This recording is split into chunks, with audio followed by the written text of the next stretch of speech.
Hello aspirants. तो आज है हमारा चैलेंज डे नंबर 20 जो कि 50 डेज़ का है ना। और हम सिलेबस कंप्लीट कर रहे हैं फॉर पीसीएस का। तो ये देखिए, ये हम सिलेबस कर रहे थे। इसमें हमारा जो 4th नंबर का टॉपिक है वो है प्रेमबल, प्रस्तावना, है ना। तो हम टॉपिक बाय टॉपिक कर रहे हैं और क्योंकि इम्पॉर्टेंट है इसीलिए फोकस कर रहे हैं। तो जो हमारा प्रेमबल है उसके बारे में हम बात करते हैं, जो कि कहीं ना कहीं हमारे पूरे कॉन्स्टिट्यूशन का इंट्रोडक्शन है ना। लिए आपने हमारा प्रेमबल कैसा था, है ना। कितना प्यारा है हमारा भारत का प्रेमबल। फर्स्ट टाइम ना अमेरिका ने इसे, मतलब अमेरिका ने ही फर्स्ट टाइम इसको इनिशिएट बोल देंगे या फिर ओरिजिन बोल देंगे कि मतलब इसका जन्म, इसकी उत्पत्ति जो है वो अमेरिका से होती है। अमेरिका ने फर्स्ट टाइम किया था। और जिस टाइम अमेरिका ने अपना जब कॉन्स्टिट्यूशन बनाया ना, उस पर टोटल ना 7 आर्टिकल्स ही थे, ठीक है। तो जो हमारा अमेरिका था उसी को हमने देखा और हमने भी अडॉप्ट, जब हमने यूएसए का देखा कि कहीं ना कहीं ये एक आइडेंटिटी है कि पूरा हमारा, जैसे कि आप लाइफ में बहुत कुछ करते हैं, बहुत कुछ अचीव करते हैं, लेकिन आपको जो बायोडाटा होता है या सीवी होता है वो आपको कहीं ना कहीं इंट्रो देता है ना, एक इम्पॉर्टेंट पॉइंट्स। तो वैसे ही हमारा प्रियम्बल है कि आपको एक शॉर्ट फॉर्म में ये बता देगा कि हमारा जो पूरा कॉन्स्टिट्यूशन है वो किस पे बेस्ड है, क्या क्या उसके मेन थॉट्स हैं, क्या क्या उसके लॉजिक है और क्या उसका उद्देश्य है ना, क्या टारगेट है। तो हमने ये प्रीएम्बल मैंने जैसे, ताकि आपको ईजिली हो, वो तो पूरा कॉन्स्टिट्यूशन लिखा रहेगा कि we the people of India having solemnly resolve to constitute India into a sovereign socialist secular democratic republic and to secure to all its citizens justice, social, economic, and political liberty of thought, expression, belief, faith, and worship, equality of status, of opportunity, and to promote among them all fraternity, assuring the dignity of individual and the unity and integrity of the nation, है ना। अब जो हमारा ये constitution है, तो सबसे पहले फर्स्टली कि इसका जो सोर्स है, हर चीज़ का एक सोर्स होता है। अगर रॉ मटेरियल है वो उसका सोर्स बनेगा, ठीक है। तो जैसे कि आप आप किसी जॉब के लिए अप्लाई करते हैं, तो जो आपके जॉब के अप्लाई के लिए सोर्स है वो क्या है, आपकी डिग्री हुई, है ना। उसी तरीके से हमारा जो कॉन्स्टिट्यूशन है, तो उसमें जो प्रीएम्बल या कॉन्स्टिट्यूशन है वो उसका सोर्स क्या है। वो ऐसा तो है नहीं कि किसी अलग इंसान ने बना दिया और बस हम उस पर चल जाए। इसका सोर्स जो है ना, संविधान के समस्त पावर का, कॉन्स्टिट्यूशन के ऑल पावर्स का जो सोर्स है, we the people of India, हम भारत के लोग हैं, है ना। हम हैं इसके सोर्स, क्योंकि ये हम पे डिपेंड करता है ना। जो कॉन्स्टिट्यूशन बना है वो हमारे लिए बना है, हम कॉन्स्टिट्यूशन के लिए नहीं, कॉन्स्टिट्यूशन हमारे लिए बना है कि हमें किस किस लॉज में और कैसे कैसे चलना है, ठीक है। जो इसको एक्सेप्ट की गई डेट वो थी 26 नवंबर 1949, हाँ। हमारे जवाहरलाल नेहरू ने स्टार्ट किया था और उसे एक्सेप्ट कर लिया गया, है ना। Date of adoption 1949। Nation of India states, है ना। और एक्टिव, यहाँ से वो एक्टिव हो गया, ऐसा कह सकते हैं, इंग्लिश वालों को भी प्रॉब्लम ना हो। राज व्यवस्था, जो मतलब जो हमारे स्वरूप था, जो हमारा एक फीचर था, फेस था, वो कैसा था। अच्छा मैं आपको बता दूँ, ये जो वर्ड्स है ना, ये पहले से नहीं ऐड थे, ये बाद में हमारे ऐड हुए हैं। 1976 में अमेंडमेंट हुआ था, 42nd अमेंडमेंट 1976 को ये अमेंडमेंट हुआ था और उसी के थ्रू हमने ये वर्ड्स ऐड किया था। और ये ऐसा नहीं कि सिर्फ एक वर्ड्स है, ये अपने में बहुत ब्रीफ है, ये चैप्टर बन सकते हैं, ये इतने डिटेल में है, इतनी डिटेलिंग है इन सब की, है ना। तो हम वन बाय वन ये भी डिस्कस करेंगे कि प्रभुत्व संपन्न सोवरेन किसको बोलते हैं, क्या नीड थी, समाजवादी सोशलिस्ट की क्या नीड थी, पंथ निरपेक्ष सेक्युलर की क्या नीड थी, लोकतांत्रिक डेमोक्रेटिक की क्या नीड थी, एंड गणराज्य रिपब्लिक, है ना, रिपब्लिक है, तो इसकी क्या नीड थी। राज्य व्यवस्था का उद्देश्य, जो हमें, जो हमारा टारगेट है, जो हमें India's we the people of India, है ना, तो उनको जस्टिस मिला है। अब आपने ये तो 4 वर्ड्स देख लिए, justice, liberty, equality and fraternity, है ना। इनके भी टाइप्स हैं, मतलब हमें जो जस्टिस है वो किस टाइप का मिला है, सोशल, इकोनॉमिक, पॉलिटिकल, है ना। जो लिबर्टी है वो थॉट का है, एक्सप्रेशन का है, बिलीफ का है, फेथ का एंड वर्शिप का है। तो इसे भी हम डिटेल से 1 बाय 1 पढ़ेंगे। और ये जो मैं आपको इसमें बताऊंगी ना, ये काउंट होता है कि टोटल हमें जस्टिस कितनी दी गई है, तो 3 है। अभी ये क्वेश्चंस में आ रहे हैं, प्री के क्वेश्चंस में आ रहे हैं, इतनी डिटेलिंग कर रहे हैं, इतना डीपली क्वेश्चंस दे रहे हैं। लिबर्टी कितने टाइप की मिली है, इक्वालिटी कौन कौन सी है ना। तो ये सब कुछ हम डिस्कस करेंगे। तो 1 बाय 1 स्टार्ट करते हैं। अच्छा, इसको ऐसे नोट कर लेंगे ना, ये बहुत इजी होगा। ये मेंस के लिए भी आपको काफ़ी, जैसे मेंस में क्या होता है 150 वर्ड्स की यूपीएससी में आंसर राइटिंग करनी है। अब आप स्टोरी लिखने लग जाएंगे कि ये तो वो कहीं ना कहीं बहुत डिटेलिंग हो जाएगी, और 150 वर्ड्स में आप कुछ भी नहीं बता पाएंगे आई थिंक। और वो इतने लॉन्ग टर्म से कॉपी वगैरह चेक कर रहे हैं कि उनको चीज़ें, मतलब स्टैटिक पोर्शन चाहिए, और उनको कुछ न्यू भी चाहिए कि ऐसा क्या है जो प्रेजेंट में भी चल रहा है। अगर आप उससे रिलेट कर पाएंगे तो आएगा। जैसे सोवरेन, अगर करंट में ऐसा कुछ है कि कोई कंट्री आपको बहुत किसी चीज़ की करने के लिए फोर्स कर रही है, तो आप सोवरेन का एग्जांपल दे सकते हैं कि इंडिया ने वो चीज़ एक्सेप्ट नहीं की। क्यों नहीं की? क्योंकि हम सोवरेन हैं, हम डिसाइड करेंगे कि हमें क्या करना है। हमने कॉमनवेल्थ ज्वाइन किया हमारे फ्रीडम से पहले, हमने इसलिए ज्वाइन किया क्योंकि, ये बताइए, अगर जैसे ठीक है, मैं बहुत बड़े एरिया में, वर्ड में नहीं जाती हूँ, आप एक सिटी लेती हूँ। अगर एक सिटी है, आपका कहीं घर है, तो क्या आप बाकी लोगों से मतलब नहीं रखेंगे? मतलब अगर आपकी खुशी है, आपको घर पे गार्डनिंग करनी है, आसपास के लोग बोल रहे हैं आप नहीं कर सकते, पर घर तो आपका है। तो जब हमारा इंडिया सोवरेन है, तो हम भी तो सोवरेन हैं, हमारी भी तो ये राइट्स हैं। तो हम करें या ना करें, ये हमारी मर्जी है ना। तो ये सोवरेनिटी से आ गया, है ना। अभी जैसे चाइना में कुछ चीज़ हो रही है, या ना नेपाल में कुछ चीज़ इफ़ेक्ट कर रहा है, अगर वो चीज़ हमारे लिए सही है तो ठीक है, हम एक्सेप्ट करते हैं। बट आप हमें फोर्स नहीं कर सकते हैं कि नहीं, इंडिया अगर आप बॉर्डर कंट्री मैच कर रही है हमारी बॉर्डर्स, तो आप यही चीज़ फॉलो करिए, है ना। सोशलिस्ट, हम लोगों के लिए सोशलिस्ट, हमारे मार्क्स भी हैं, गांधीज में भी है, हमारे यहाँ गांधी जी का बहुत चलता है। सोशलिस्ट में आप डीपीएसपी में देखेंगे ना, डायरेक्टिव प्रिंसिपल, जो राज्य के नीति निर्देशक तत्व हैं, उसमें हमने सोशलिस्ट, गांधी के कितने पॉइंट्स, आर्टिकल्स हैं जो गांधी थॉट से रिलेटेड कितने आर्टिकल्स हैं, है ना। इक्वालिटी, सबको इतना वेजेस देना, सेक्युलर, पंथ निरपेक्ष, हम किसी भी धर्म को, हाँ, 1 बाय 1 अभी डिटेल में डिस्कस करते हैं। इसको आप पहले नोट कर लीजिए। जो हमारा स्टेट है वो औपनिवेशिक हो सकता है, जो हम बिफोर फ्रीडम थे, है ना, कॉलोनियल सिस्टम थे, अधिराज्य, डोमिनियन, हम 2 डोमिनियन में डिवाइड हुए हैं ना, इंडिया एंड पाकिस्तान, और हमें प्रभुत्व संपन्न, हम सोवरेन है ना। यहाँ पे क्या होगा, राज्य में निर्णय लेने की शक्ति होगी, वो अपने अकॉर्डिंग जो हमारे थ्योरीज़ हैं या फिर जो भी हमारे रूल्स हैं हम फॉलो करेंगे, है ना। 15 अगस्त 1947 के पहले, 1947 के पहले जो थे, हम फ्री नहीं थे, है ना, हम कॉलोनियल सिस्टम थे, है ना। फिर तो हमने क्या था उस टाइम, लेकिन हमने फिर जो कॉमनवेल्थ है 1940, हमने फ्रीडम के पहले ही जो है ना कॉमनवेल्थ गेम में सब पार्टिसिपेट कर लिए थे। इसलिए कर लिया था क्या, हम कॉमनवेल्थ गेम, अब हम ऐसा तो है नहीं कि कॉमनवेल्थ में मेंबर बन गए थे, हमने यहीं से एक्सेप्ट किया था कि हम किसी भी पार्टी को ज्वाइन कर सकते हैं, इन पार्टी इन द सेंस कि किसी भी ग्रुप को ज्वाइन कर सकते हैं। जैसे हमने यूएनओ को ज्वाइन कर लिया था, यूएनओ को ज्वाइन कर लिया था। हमारा जो टारगेट था कि ऐसा तो है नहीं कि अब हम खुद के भरोसे बैठे रहेंगे, है ना।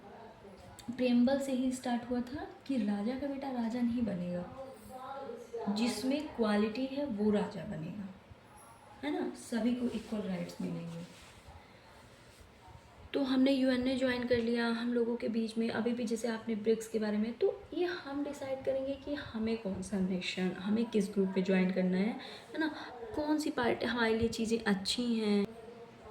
जैसे कि सोवरेन हम कैसे हैं, जैसे हाँ, मैंने आपको बताया कि हम स्टेट, न्यू स्टेट बना भी सकते हैं, किसी स्टेट से लैंड एरिया निकाल भी सकते हैं। उसी तरह से अगर हमें कोई कंट्री अपने कंट्री में एरिया दे रही हो, ठीक है, अब वो हमारा, जैसे कि वो कंट्री हमें एरिया दे रही है, तो अब आइए हमारी कंट्री डिसाइड करेगी, अगर उसको लेना होगा तो वो एक्सेप्ट कर लेगी, उस एरिया को इंडिया का बना देगी, और अगर नहीं करना होगा तो नहीं बनाएगी।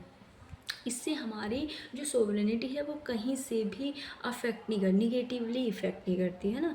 तो किसी अंतर्राष्ट्रीय संस्था की सदस्यता ग्रहण करने से हमारा जो सोवरेनिटी है, प्रभुत्व संपन्नता की संकल्पना जो है वो हार्म नहीं होती है। ये हमारे लिए स्वैच्छिक है, ये हमारे लिए सेल्फ डिपेंड है, मतलब हम सेल्फ हैं कि हमें करना है कि नहीं, कोई फोर्सली नहीं है उस चीज़ के लिए, ठीक है। सेकंड पॉइंट है हमारा समाजवादी, सोशलिज्म।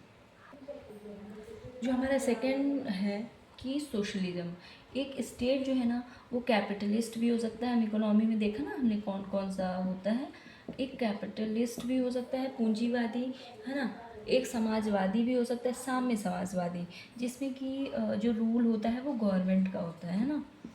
एक होता है लोकतांत्रिक समाजवाद, जो हमारा इंडिया है, मतलब यहाँ पे मिक्स्ड है ना, यहाँ गवर्नमेंट भी है और प्राइवेट भी है। अच्छा, इसके लिए अच्छा ये ऐसा नहीं है कि पहले जैसे मैंने आपको बताया ना कि 1976 में 42nd अमेंडमेंट हुआ, उसके थ्रू ये सारे वर्ड्स ऐड किए गए ना, संप्रभुता, समाजवाद, धर्मनिरपेक्ष। बट ये ऐसा नहीं है कि पहले नहीं था। आप नीति निर्देशक तत्व, डायरेक्टिव प्रिंसिपल ऑफ स्टेट सीखेंगे, उसमें भी समाजवाद की बात की गई है। गांधीयन से रिलेटेड आर्टिकल्स हैं जिसमें 36 to 51 आर्टिकल्स हैं जिसके अंदर आप इस ऐसी बातें करते हैं। पर ये वर्ड इसलिए कि हम लोकतांत्रिक समाजवाद हैं, मिक्स्ड हैं, है ना। ये बात हम ध्यान रखेंगे कि हम साम्यवादी नहीं हैं, हम लोकतांत्रिक हैं, जिसमें क्या होता है मतलब प्रोडक्शन और जो डिस्ट्रीब्यूशन है वो हमारे नेशनल पे, मतलब सेंट्रल और प्राइवेट, ये दोनों डिसाइड करती हैं। और इनका जो मेन टारगेट होता है वो होता है जो हमारी पोवर्टी है, हमारी जो हेल्थ स्ट्रक्चर है या फिर डेवलपमेंट है, उसमें इक्वालिटी को ध्यान रखा जाए। ऐसा कोई ऐसे मतलब लोगों के साथ डिस्क्रिमिनेशन ना हो कि वो असमानता फील कर रहे हैं, उनके साथ कुछ गलत हो रहा है ना। तो इसलिए जो है ये हमारा जो है समाजवाद है, लोकतांत्रिक है। ये वर्ड आपको क्लियर हुआ है ना। जैसे यूएसए विनियामक आयोग गरीब वर्ग के लोगों हेतु राष्ट्रपति को नियंत्रण से स्वतंत्र पूंजीवादियों का ज़्यादा प्रभाव है। यूएसए में जो है ना वो पूंजीवादियों का, कैपिटल वालों का ज़्यादा इफेक्ट है ना। वहीं पे हमारा जो रशिया देखेंगे समाजवादी है, राज्य समाजवाद, आदर्श समाजवाद, साम्य, मतलब इसमें कॉन्सेप्ट जो है मानस पहली सरकार लैटिन द्वारा, है ना। भारत में लोकतांत्रिक समाजवाद है। जो हमारी फर्स्ट औद्योगिक इंडस्ट्रियलिस्ट जो रूल आए थे 1948 में आए थे, है ना। हमने 1971 में रसिया के साथ भी एग्रीमेंट किया था। तो ये हमारी सोवरेनिटी को दिखाता है कि हमने रसिया के साथ भी अपने वेल्थ के लिए हमने उसके साथ भी साइन किया है ना। समाजवाद शब्द 42nd अमेंडमेंट में मैंने बता दिया कि ऐड किया गया है ना। ये राज्य के स्वरूप को प्रकट करता है कि समाजवाद का अर्थ है देश में अन्य संसाधनों पर राज्य का नियंत्रण, ठीक है। स्वतंत्रता के पश्चात भारत में मिश्रित अर्थव्यवस्था पर आधारित लोकतांत्रिक समाजवाद का मॉडल अपनाया गया, है ना। इस मॉडल का इंडिया जो है ये, मतलब इंडिया ने कहीं ना कहीं ये वर्ड ओरिजिन किया है कि लोकतांत्रिक समाजवाद होगा, ठीक है। और जो समाजवाद है हमारा, उसका ये बिल्कुल भी टारगेट नहीं है कि किसी भी तरीके से इसका नेगेटिव इफेक्ट पड़े, ठीक है। थर्ड पॉइंट है हमारा धर्मनिरपेक्ष, सेक्युलरिज्म। अब जैसे हमारा हो गया धर्मनिरपेक्ष, है ना। हमारे कई टाइप के धर्म है, हिंदू, मुस्लिम, सिख, ईसाई। क्या हमारा स्टेट जो हमारी जो कंट्री है किसी एक धर्म को नेशनल रिलीजन तो नहीं मानती, उसने क्या ऐसा इक्वल राइट्स सबको दिए हैं, ठीक है ना। इसको भी हमारा 42nd अमेंडमेंट से ऐड किए गए थे। मैं ये बार बार इसलिए बोल रही हूँ ताकि आपको ये चीज़ याद रहे, क्योंकि ये क्वेश्चंस बहुत आते हैं कि 42nd अमेंडमेंट के थ्रू कौन से वर्ड जोड़े गए थे, या सेकुलर वर्ड या फिर सोवरेनिटी वर्ड, ये किस अमेंडमेंट के थ्रू ऐड किया गया था, है ना। तो इसमें धर्मनिरपेक्षता जो है स्पष्ट है, मतलब कॉन्स्टिट्यूशन में ये वर्ड इतना स्पष्ट नहीं है, बट इसका मानना लिखा गया। जैसे आप ना आर्टिकल 25 से 28 के बारे में देखेंगे ना, इसमें रिलीजन की बात हुई है, तो उसमें भी बताया गया है कि आप किसी भी रिलीजन के लिए फोर्स नहीं कर सकते किसी को, वो उसके राइट्स हैं कि वो उस रिलीजन से रिलेटेड जो भी उसमें कर्मकांड है या जो भी चीज़ें जो भी प्रोसेस है, क्या वो फॉलो करना चाहते हैं, क्या उस चीज़ को वो अपनाना चाहते हैं, क्या वो करना चाहते हैं। आप फोर्सली आप किसी भी को भी धर्म से रिलेटेड जो भी एडुकेशन है उसके लिए फोर्स नहीं करेंगे कि नहीं आपको यही धर्म अपनाना पड़ेगा या फिर आपको यही सीखना पड़ेगा, ऐसा भी कहीं नहीं है ना। इसमें भी जो मतलब इसे स्टेट जो है कंट्रोल कर सकती है, बट किसी को फोर्स नहीं कर सकती कि आप यही फॉलो करेंगे, है ना। तो हमने ये धर्म से रिलेटेड देख लिया, मतलब सेक्युलरिज्म। अब हम देखेंगे लोकतांत्रिक, है ना, डेमोक्रेसी।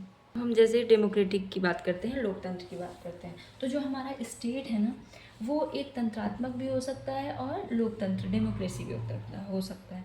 मोनार्की हो जाती है, यहाँ पे किसी एक का शासन होता है, जैसे अमेरिका वगैरह में आप देखेंगे ना जो होता है प्रेसिडेंट ही होता है, उसके थ्रू ही रूल्स चलते हैं। हमारा है लोकतंत्र, मतलब ये जनता से चलता है। यहाँ पे हम we the people of India, सभी जो व्यक्तियों का है उनका शासन चलता है। लोकतंत्र का अर्थ है लोगों का शासन, है ना, लोक संप्रभुता का सिद्धांत पर आधारित जो हमारी शासन है, जो हमारा गवर्नेंस है या गवर्नमेंट है ना। जो सुप्रीम पावर है, जो यहाँ की जो डेमोक्रेसी की ना सुप्रीम पावर होती है वो वहाँ के पीपल में होती है। We the people of India, पहला ही वर्ड लिखा है we the people of India, है ना। तो यहाँ की जो सुप्रीम पावर है वो पीपल्स होते हैं वहाँ के। तो ऐसा नहीं कह सकते कि मेरा ज़्यादा चलता है या मेरे, नहीं, आप ऐसा नहीं कर सकते हैं। वहाँ पे सभी का इक्वल राइट है। जो भी शासन में आ जाएगा वो भी शासन में वो कैसे आएगा, हम ही इलेक्ट करते हैं, है ना, गवर्नमेंट जो है हम ही बनाते हैं, हम सेलेक्ट करते हैं, तब वो हम पे गवर्नेंस जो ये चलता है। ठीक है, नेक्स्ट वर्ड है रिपब्लिक, गणराज्य। उसके पहले मैं आपको ये भी बता दूं, लोकतंत्र सिर्फ एक वर्ड से क्लियर नहीं होता है। जो लोकतंत्र वर्ड है ना उसमें सिर्फ लोकतंत्र का मतलब पॉलिटिकल चीज़ें नहीं, है ना, पॉलिटिकल राजनीतिक वर्ड से नहीं है। यहाँ पे सोशलिज्म भी होना चाहिए, सोशल भी होना चाहिए, बल्कि सोशल होना चाहिए और इकोनॉमिक होना चाहिए, है ना। जो हमारा लोकतंत्र है वो राजनीतिक लोकतंत्र बल्कि सामाजिक व आर्थिक लोकतंत्र को भी शामिल करता है। ठीक है, अंबेडकर ने 25 नवंबर 1949 को अपना जो एक भाषण दिया था, है ना, जो भी एक लोगों को इंट्रोड्यूस किया था, तो उसमें बोला था कि राजनीतिक लोकतंत्र तब तक स्थायी नहीं बन सकता, तब तक राजनीतिक लोकतंत्र स्टेबल नहीं हो सकता जब तक आप इक्वल राइट्स नहीं देंगे, मतलब सामाजिक रूप से और आर्थिक रूप से लोगों को एनर्जी पावरफुल नहीं करेंगे, उनको पावर नहीं देंगे, है ना, जिसमें वो इक्वालिटी पे बिलीव कर सकें, एक दूसरे के मतलब फ्रेंडशिप पे बिलीव कर सकें, है ना। ये सारी चीज़ें इसमें ऐड होनी ही चाहिए। आप सिर्फ राजनीतिक रूप से लोकतंत्र को नहीं चला सकते हैं, है ना। समानता बिना स्वाधीनता के व्यक्तिगत पहल अथवा उद्यम को समाप्त कर देगी।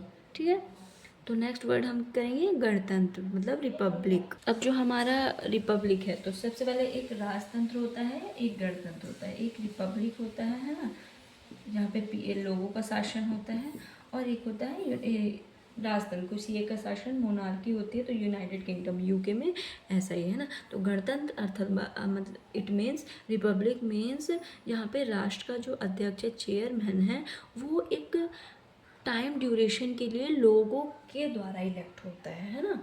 तो इसके लिए गणतंत्र वर्ड यूज़ करेंगे। अब जो मैंने आपको कुछ पॉइंट्स बताए थे कि जस्टिस, लिबर्टी, इक्वालिटी, तो उसके भी अंदर कौन कौन से हमें लिबर्टी दी गई है, कौन कौन से जस्टिस दी गई है, इसको भी जान लेते हैं। देखिए, अब हमारा हो गया, फर्स्ट हो गया हमारा जस्टिस, है ना। न्याय जो है हमारी किस टाइप की होनी चाहिए, हमें सामाजिक न्याय मिलेगा, आर्थिक न्याय मिलेगा एंड राजनीतिक न्याय मिलेगा। अभी जो न्याय है इनकी सुरक्षा मौलिक अधिकार व नीति निर्देशक सिद्धांतों के विभिन्न उपबंधों के जरिए की जाती है। आपने देखा होगा सोशल सामाजिक, जिसमें हम धर्म से रिलेटेड हो गए, है ना, हमें आर्थिक है कि वेजेस जो है हमें वर्क के अकॉर्डिंग मिलेगा। सामाजिक, ये डीपीएस में भी देखा होगा कि हमें जो वर्क मतलब ऐसा राइट्स मिलेगा, है ना। जो हमारी लिबर्टी हो गई, जो हमारे सामाजिक न्याय का अर्थ है हर किसी के साथ कलर, कास्ट, जेंडर बेस पे डिस्क्रिमिनेशन नहीं किया जाएगा, ठीक है। आर्थिक इकोनॉमिक का अर्थ हो गया किसी भी व्यक्ति के साथ, मतलब इकोनॉमिक बेस पे कि उसके पास कितना इनकम सोर्स है, कितना उसके पास लैंड एरिया है, उस बेस पे ऐसा नहीं होगा कि हम उसे ज़्यादा। और जनरली ये पीपल इंडिविजुअली हो जाता है, क्योंकि कहीं ना कहीं आप ना अपने आसपास भी देखेंगे, जिसके पास ज़्यादा पैसा होता है लोग उसके पीछे ज़्यादा जाते हैं, और जिसके पास कम पैसा होता है उसके पीछे नहीं जाते हैं, उसको नहीं पूछते। बट जो हमारा, क्योंकि ये जो बातें हैं वो कहीं ना कहीं पब्लिकली हो रही है, गवर्नमेंट ऐसा नहीं कर सकती, वो ये कहना चाहती है, ठीक है। फिर राजनीतिक हो गया, मतलब ऐसा नहीं है कि आप किसी गवर्नमेंट ऑफिस में गए और वहाँ पे ना आपके पैसे मतलब पैसे बेस पे आपसे बातें की जाएंगी, नहीं। इक्वली राइट से आप पेंशन अगर हैं, पेंशनर हैं, तो आप किसी भी वर्क से आते हैं, किसी भी कास्ट से आते हैं, आप इक्वल ही आपके साथ जो है बिहेवियर होगा। लिबर्टी हो गया, स्वतंत्रता हो गई, कौन कौन सी मिली है? Thought, expression, belief, faith, worship.